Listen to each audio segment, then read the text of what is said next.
İnsanlıq tarixində baş verən hansı dəyişiklik bizi tanrıların yerinə keçirdi?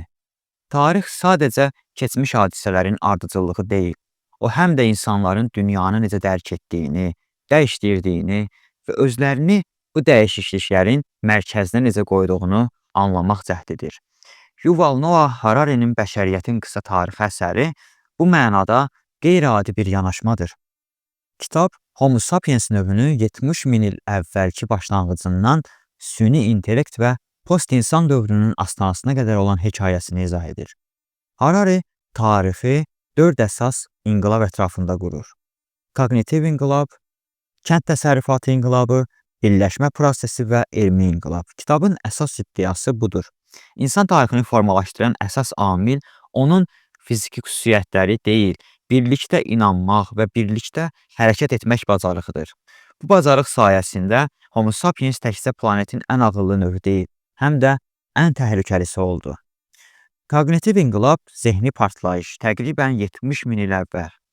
Harari'nin fikrincə tarixə yön verən ilk böyük dəyişiklik insan beynində, daha dəqiq desək, düşüncə və ünsiyyət qabiliyyətində baş verdi.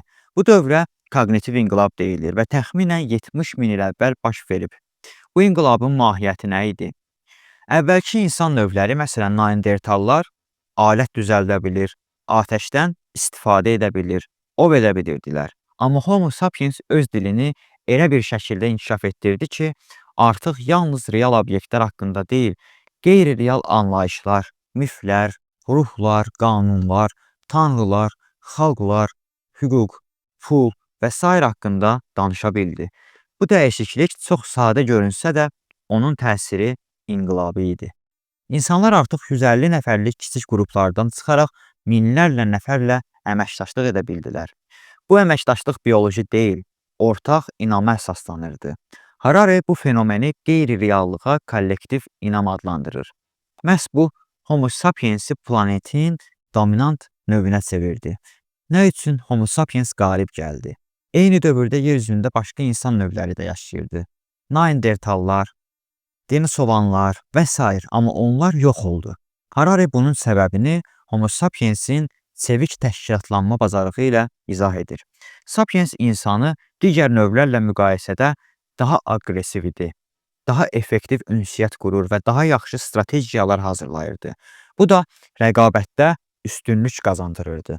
Harari bununla yanaşı digər insan növlərinin yox olmasının arxasında kütləvi soyqırımlar və ekoloji fəlakətlərin də ola biləcəyini vurğulayır. Mümkündür ki, Homo sapiens digər növləri məhv etməklə və ya onların yaşadığı əraziləri işğal etməklə üstünlük qazanıb. Ovçu toplayıcı cəmiyyətlər, ilk insan cəmiyyətləri. Kognitiv inqilab dövründə insanlar əsasən ovçu toplayıcı şəkildə yaşayırdılar. Harari qeyd edir ki, bu həyat tərzi daha balanslı və sağlam idi. İnsanlar daha az saat işləyir, təbiətlə daha harmoniya içində yaşayırdılar. Sosial struktur daha çevik idi, çox vaxt bərabərlikçi, qadın və kişilər arasında əmək bölgüsü daha balanslı olurdu. Ancaq bu həyat tərzi eyni zamanda qeyri-sabit idi. Ərzaq ehtiyatı hər zaman risk altında idi. Təbiət hadisələri və heyvanlarla qarşılaşmalar təhlükəli ola bilirdi. Kollektiv təxəyyül və hekayələrin gücü. Kognitiv inqilabın ən maraqlı nəticələrindən biri də hekayələrin yaranmasıdır. Harari deyir ki, Homo sapiensin ən böyük gücü silahda və ya əzələdə deyil, kollektiv hekayə yaratmaq və ona inanmaq bacarığında idi. Bu hekayələr zamanla dinlərə, dövlətlərə, qanunlara və iqtisadi sistemlərə çevrildi. Məsələn, pul real bir varlıq deyil, o dəyərini yalnız insanların ortaq razılaşması ilə qazanır. Millət, insan hüquqları və şirkət anlayışları da bu qəbildəndir. Bütün bunlar insanların beynində mövcuddur, fiziki reallıqda yox. Bu inqilab insanların gələcəyi haqqında düşünməyə başlamasına da yol açdı. Artıq insanlar yalnız bu günlə deyil, gələcəklə də maraqlanır, planlar qurur, ideyalar yaradır və nəsildən nəslə bilik ötürürdülər. Kənd təsərrüfatı inqilabı. Zəncirlərin inqilabı. Təqribən 12 min il əvvəl. Kognitiv inqilab Homo sapiensə düşünmək və birgə fəaliyyət göstərmək qabiliyyəti qazandırdı. Bu qabiliyyət onun planetin hər tərəfinə yayılmasına səbəb oldu. Amma növbəti mərhələdə insan tarixində ən radikal dəyişiklik baş verdi. İnsanlar torpağa bağlandılar və əkinçiliyə başladılar. Harari bu dövrü ən böyük aldatmaca adlandırır.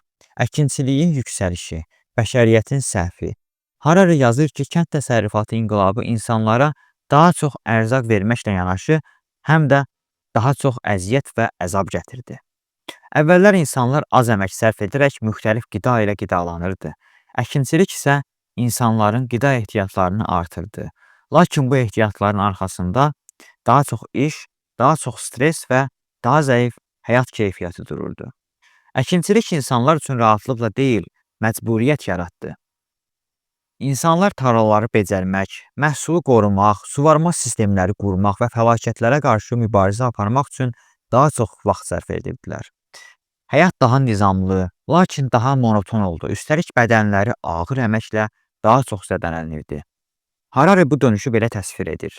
İnsan buğdanı əhliləşdirmədi. Əksinə, buğda insanı əhliləşdirdi. Əhalinin partlayışı və sosial dəyişikliklər.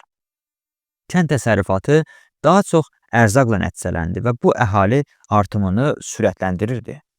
Lakin bu artım bir paradoks yaratdı. İnsanlar daha çox oldular, lakin həyatları əvvəlkindən daha çətinləşdi. Ərzaq bol idi, amma onun hamı arasında bərabər paylaşılması yox idi. Əkinçilik həm də sosial iyerarxiyanın və təbəqələşmənin əsasını qoydu. Artıq bəzi insanlar torpaq sahibi olur, digərləri isə torpaq üçün işləyirdi. Hakimiyyət, var dövlət və əmlak anlayışları bu mərhələdə yaranmağa başladı.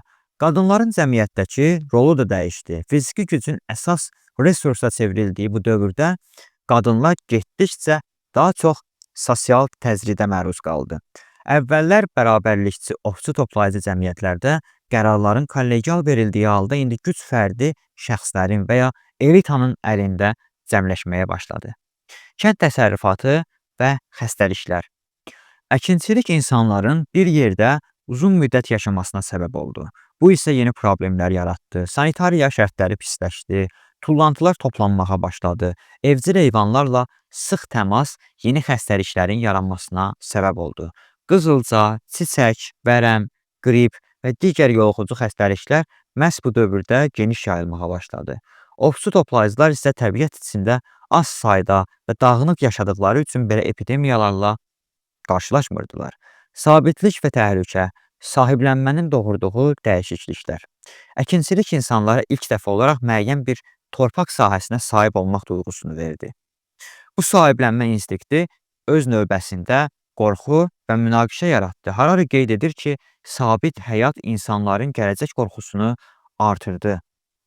Əvvəllər gündəlik ov və yığım edən insan indi gələnilki məhsul barədə narahatlıq keçirirdi. Əkinçiliyin gətirdiyi sabitlik yeni cəmiyyət formalarını da yaratdı. İnsanlar icmalar şəklində yaşamağa başladılar.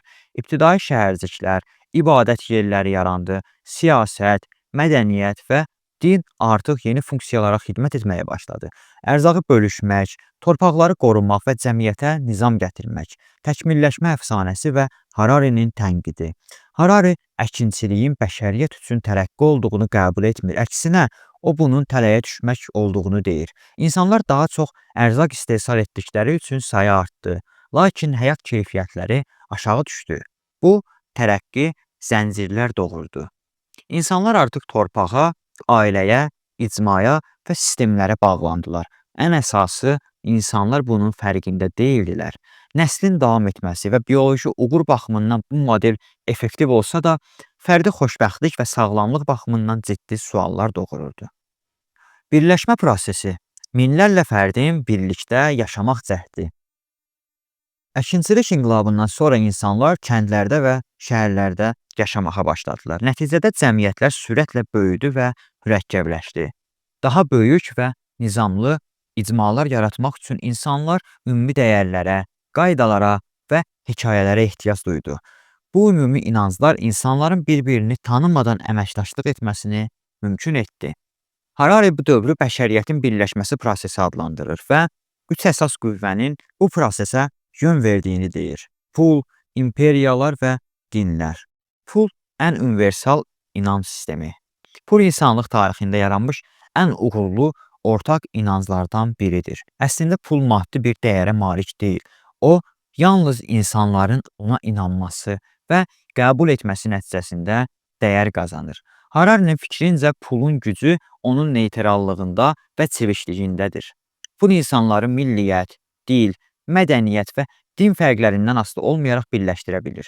Ən ibtidai dövrlərdə belə ticarət üçün ortaq dəyər ölçüsü lazım idi. Zamanla bu dəyər qabıqdan tutmuş, gümüşə və oradan kağıza və nəhayət rəqəmsal valyutalara çevrildi. Pul həm də inam üzərində qurulmuşdu. İnsan banknotu yalnız o zaman qəbul edir ki, başqalarının da onu qəbul edəcəyinə inansın. Bu, kollektiv təxəyyülün və ortaq hekayənin parlaq nümunəsidir. İmperiyalar müxtəlif xalqları birləşdirən güclər. İmperiyalar tarixdə çox vaxt zorla qurulmuş və idarə olunmuş sistemlər olub. Harari imperiyanın müxtəlif mədəniyyətlərə sahib, bir çox xalqı idarə edən siyasi sistem kimi izah edir. İmperiyalar geniş əraziləri və müxtəlif xalqları birləşdirərək onları eyni hüquqi, inzibati və iqtisadi sistemlər altında idarə etməyə çalışırdı. Bu proses çox zaman müharibə, assimilyasiya və ideoloji təbliğatla həyata keçirilirdi. Harari imperiyaların təkcə dağıdıcı yox, həm də yaradıcı güclər olduğunu vurğulayır. Onlar vahid yazı sistemləri, vahid ölçü vahidləri, qanunlar və nəqliyyat sistemləri yaratmaqla insan cəmiyyətinin təşkilatlanmasını asanlaşdırdılar. Məsələn, Roma imperiyası yollar, qanunlar və idarə etmə mexanizmləri ilə yüzlərlə etnosu bir sistemdə birləşdirdi. Çin imperiyası və İslam imperiyası da fərqli xalqlar arasında mədəniyyət mübadiləsinə və iqtisadi inteqrasiyaya şərait yaratdı. Dinlər, ortaq mənəvi sistemlər. Dinlər insanların ortaq hekayələrə inanmasını və bu hekayələr ətrafında bir araya gəlməsini təmin edən ən təsirli vasitələrdən biri oldu. Harari dinləri 3 kateqoriyada təsnif edir. Animist dinlər, təbiətdəki hər bir varlığın ruhu olduğuna inanan ibtidai inanclar. Çoxtanrılı dinlər, bir neçə tanrıya inanan sistemlər, məsələn Yunan və Hind dinləri. Təkallahlı dinlər, yalnız bir ari tanrıya inanan sistemlər, Yəhudilik, Xristianlıq, İslam. Təkallahlı dinlərin ən güclü tərəfi onların universalist və missiya xarakterli olmasıdır. Bu dinlər yalnız bir xalq üçün deyil, bütün bəşəriyyət üçün yaradıldıqlarını iddia etdilər və bununla da imperiyalarla yaxşı uyğunlaşdılar. Dinlər təkcə mənəviyyat deyil, həm də sosial nizam yaradan sistemlərdir.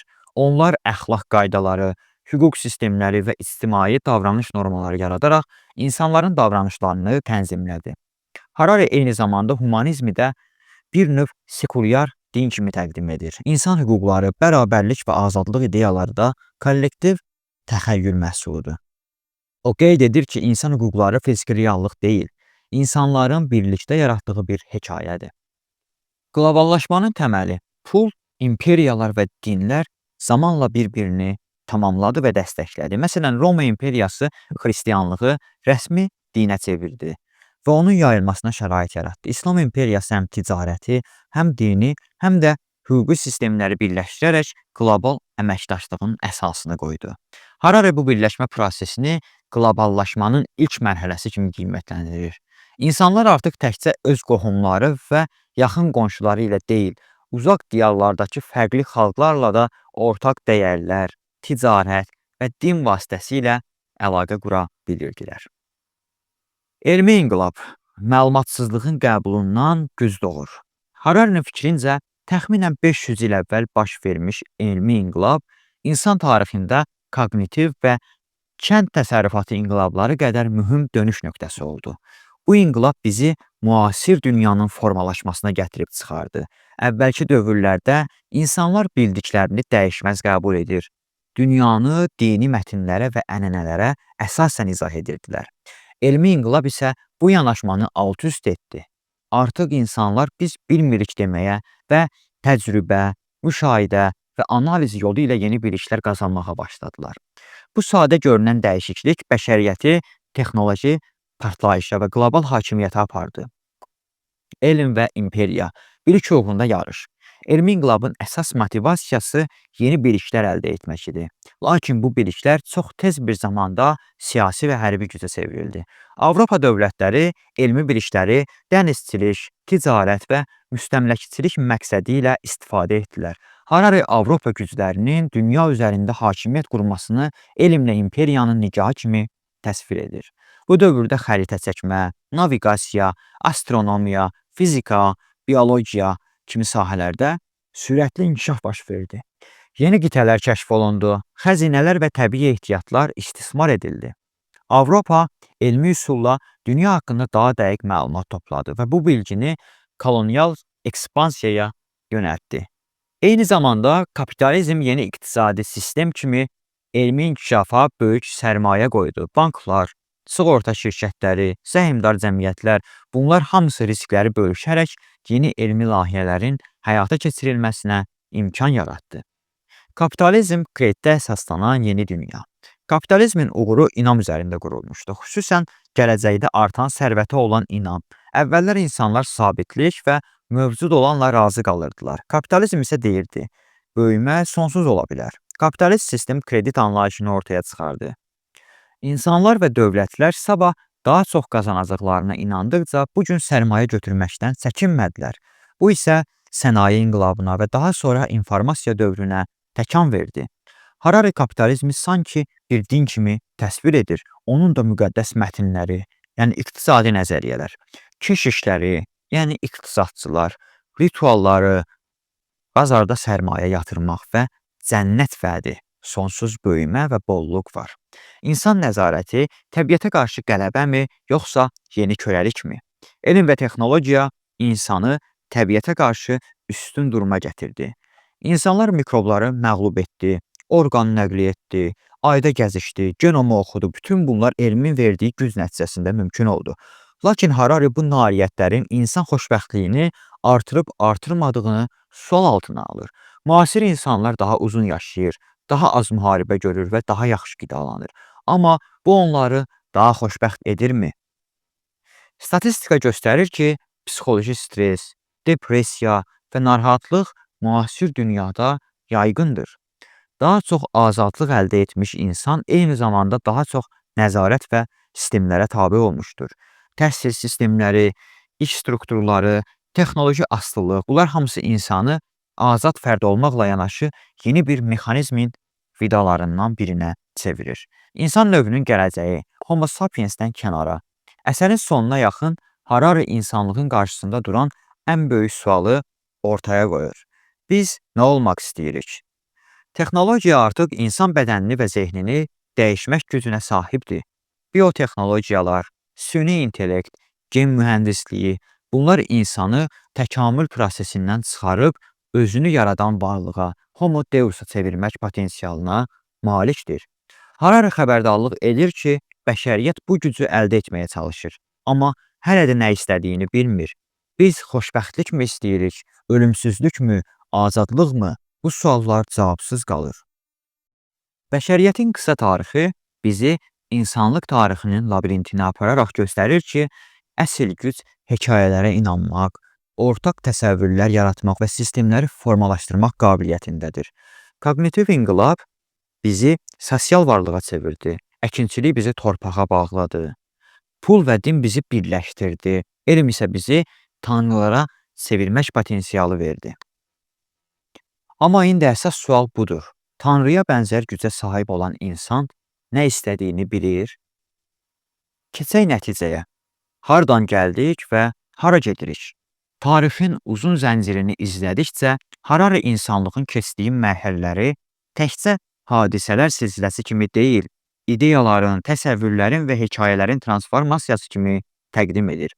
Bu kitab sadəcə keçmişi izah etmək deyil, bizim kim olduğumuzu və gələcəkdə kim ola biləcəyimizi anlamaq üçün yazılıb.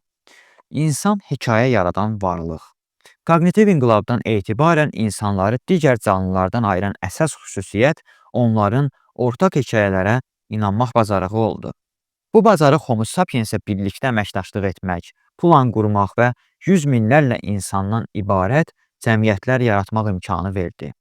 Hekayələr olmadan dinlər, millətlər, hüquq sistemləri və pullar mövcud ola bilməzdi. Bu təsəvvürlər gerçək olmaya bilər, lakin onların sosial gücü reallığı formalaşdırır. İnsanlar Tanrıya, dövlətə və ya insan hüquqlarına inanır. Ona görə də bu anlayışlar onların həyatına istiqamət verir. İnkişaf paradoksu. Daha çox güc, daha az məqsəd. Elmi inqilab insana inanılmaz güc verdi. Biz təbiəti dəyişirik, genləri manipulyasiya edirik, süni zəka və süni həyat formaları yaradırıq. Ancaq Hararinin əsərinin sonunda verdiyi əsas sual budur. Biz bu güclə nə etmək istəyirik? İnsanlıq tarix boyu aclıq, xəstəlik və müharibə ilə mübarizə aparıb. Bugünkü dünyada bu problemlərin bəziləri böyük ölçüdə aradan qaldırılıb və ya idarə edilə bilən hala gəlib, ancaq onların yerini yeni narahatlıqlar alıb. Tənhalıq, mənasızlıq, psixoloji çöküntü, texnoloji asılılıq və bərabərsizliyin dərinləşməsi. İnsan daha uzun ömür sürür, daha çox sərvətə malikdir, lakin özünü getdikcə daha məqsədsiz hiss edir. Humanizmdən transhumanizmə keçid. Harari 20-21-ci əsrlərdə üstünlük təşkil edən humanist ideologiyaya da tənqidi baxış sərgiləyir. Humanizm insanı kainatın mərkəzinə qoyur və deyir ki, mənanın mənbəyi insanın içindədir. Dinləyin öz qəlbinizi. Amma bugünkü texnologiyalar bu anlayışı sarsıdır. Süni intellekt artıq bizim qərarlarımızı bizdən yaxşı təxmin edir. Algoritmlər insan davranışlarını modelləşdirə bilir.